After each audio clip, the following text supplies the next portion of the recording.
Bom dia, boa tarde, boa noite pra você que não me conhece. Meu nome é Gustavo e nesse canal nós vamos falar de futebol de forma geral, focando principalmente no futebol brasileiro. E hoje temos Brasileirão pra falar e temos muitos jogos interessantes, inclusive goleada. Mas antes, já deixa o like, se inscreve no canal e vamos pro primeiro jogo. O primeiro jogo que eu tenho pra falar aqui é Fortaleza e Juventude. Fortaleza jogou em casa, num estádio diferente do que eles costumam jogar, na verdade, mas o que importa é que o Fortaleza goleou. E já aos 3 minutos o Fortaleza abriu o placar. Não teve nem muita conversa assim, mas apesar do Fortaleza ter goleado, o placar final foi 0-0, tá?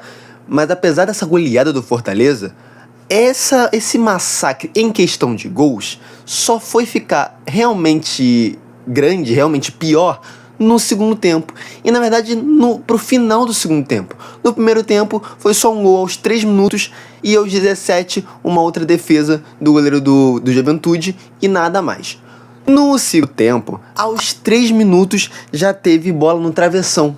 Aos 3 minutos já teve bola no travessão, mas mesmo assim, só aos 17 que vai sair o segundo gol do Fortaleza. Um gol do Marinho, um gol que ele vai cavar. Na verdade, eu nem sei se o gol foi do Marinho, porque ele vai cavar, a bola passa do goleiro, aí chega ele e um outro jogador pra finalizar. Eu não sei quem tocou na bola por último, importante é, segundo gol do Fortaleza.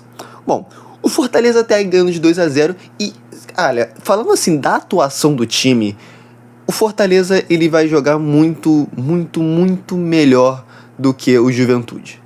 De verdade, assim, não existe comparação do futebol, o Fortaleza é muito superior ao Juventude em boa parte do jogo, se não no jogo todo.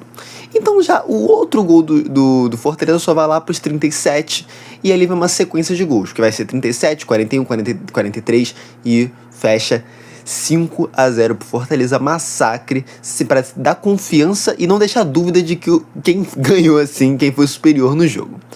Próximo jogo que nós temos para falar é Mirassol e Corinthians. Jogo com polêmica, Corinthians perde e é polêmica da cavada do Depay. Vamos com calma, vamos falar uma coisa de cada vez. Vamos lá, o primeiro gol desse jogo vai ser do Corinthians, mas antes, aos 30 minutos de jogo, nós temos pênalti marcado pro Corinthians. Mão dentro da área, pênalti. Quem vai pra cobrança é o Depay.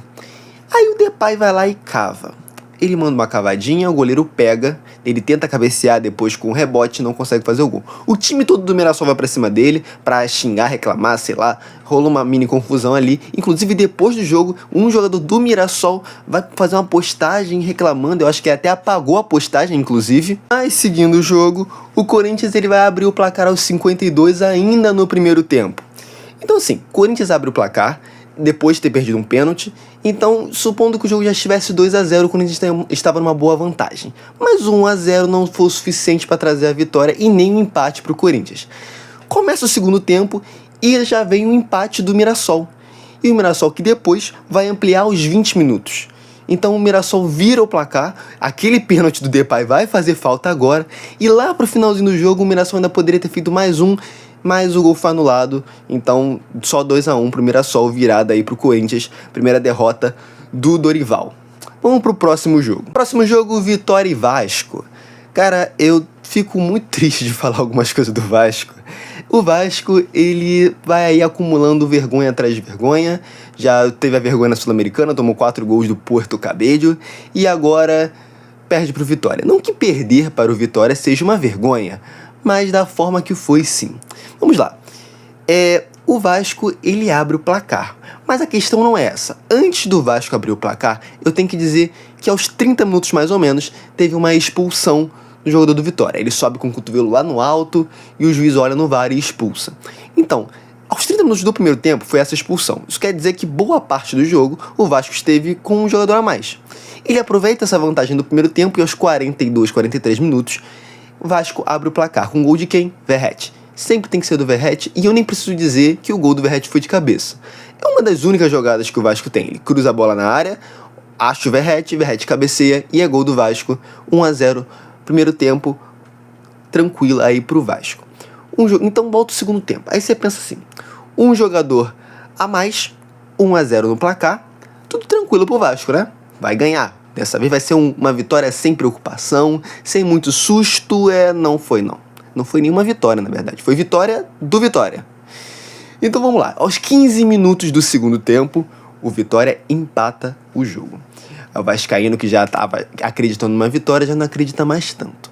De qualquer forma, o jogo seguiu e aos 44 minutos o Vasco ele vai receber, com premiação aí do jogo que fez, um gol do Vitória e uma virada no finalzinho. E o Vasco perde um jogo que ele tinha tudo para ganhar. Tava na mão, um jogador a mais. Aí já tinha aberto o placar no primeiro tempo. Vasco perde mais uma vez e acumula mais uma vergonha nesse Brasileirão. E agora, oficialmente, o Vasco tá na zona de rebaixamento. Essa situação do Vasco vai ficando cada vez mais complicada, né? Mas enfim, acabando de falar de Vasco aqui, vamos pro próximo jogo. Grêmio e Bragantino. E falando de gol no final, aqui teve gol no final, hein? Cara, Grêmio e Bragantino, eu não vou comentar nem tanto assim do jogo, mas o que eu quero falar é o seguinte: o Grêmio, ele também não vem numa fase assim muito boa. Os jogos do Grêmio, se você não é gremista, eu tenho quase certeza que você não assistiu, porque realmente são jogos de sangrar os olhos, não são jogos bonitos, de verdade. Mas aí o Grêmio vai enfrentar o Bragantino e tenta, obviamente, buscar uma vitória. E na verdade, quem abre o placar é o Grêmio. Só lá no segundo tempo, só no finalzinho do segundo tempo, aos 42 minutos, o Grêmio abre o placar. O Grêmio abre o placar aos 42. Então você pensa, gol no final. Também o Grêmio acha que vai vencer. É uma pena que 1 minuto depois o Bragantino empata. Então o gol do Grêmio foi aos 42, o Bragantino aos 43. A felicidade do gremista dura bem pouco, né? Acho que a felicidade do gremista do vascaíno não tá durando muito de verdade. Aí o Grêmio empata mais uma, o Bragantino segue uma sequência sem perder. E vamos pro próximo jogo e último jogo desse sábado. Flamengo e Bahia. Flamengo jogando no Maracanã e o Bahia com um time misto, reserva ali, acho que 9 jogadores de reserva. E o Bahia tenta ali complicar um jogo contra o Flamengo. O Flamengo começa um jogo em cima, no ataque, pressionando, com muitas chances, inclusive algumas vaciladas do Bahia, que poderiam ter feito o Flamengo fazer mais gols do que fez, mas o Flamengo ele só vai fazer um golzinho que foi o suficiente para essa vitória. Isso não quer dizer que o Flamengo não sofreu sustos, tá? O jogo sai, o gol, ele sai no comecinho, aos 7 minutos, 8 minutos, a Arrascaeta faz de cabeça. A Arrascaeta que nem é tão alto assim, mas estava livre, fez o gol de cabeça. A Arrascaeta que vem jogando muito, inclusive.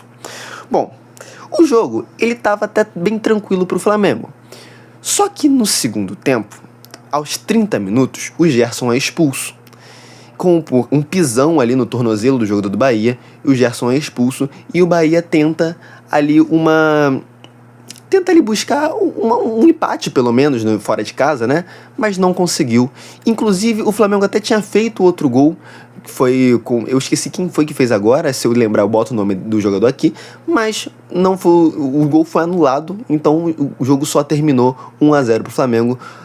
Um pontinho não, 3 pontinhos em casa. Isso é o suficiente para, por enquanto, o Flamengo assumir a liderança. Lembrando que o Palmeiras ainda não jogou, então, por enquanto, até saírem os jogos de domingo e de segunda, o Flamengo é o líder do campeonato. E assim eu vou encerrando os jogos de sábado. Vai com essas vitórias, com esse outro vexame aí do Vasco, outra vergonha do Vasco, vitória, goleada do Fortaleza, e eu encerro aqui. Rapaziada, se você assistiu até aqui e não deixou o like ainda, deixa o like, se inscreve no canal pra dar aquela força, aquela moral. E é isso, até os próximos jogos, até o próximo vídeo, e eu fui!